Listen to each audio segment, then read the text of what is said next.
Hello and welcome back to our channel. So today in this video we are going to talk about how you can leave a note in your Just Eat app.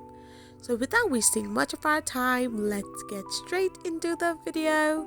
So first of all you need to do is simply tap open your Just Eat app, and once your app gets opened up, you will end up in this page. Now randomly select a hotel you want to order from and simply choose the item that you want to order from the restaurant. So once the order has been placed, simply tap on the view basket option and then simply press on the checkout button. So as for the privacy reasons, it can't be shown. However, you will get a note option in address section, so you can simply tap it on and leave your note. After you press the checkout button again, you'll end up in this page where you can find that below the total you can find the note which you had written previously.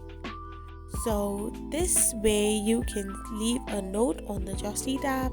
I hope you found this video helpful, so don't forget to hit that subscribe button and do give us a thumbs up. We will be back again with these informative videos. Thank you for watching.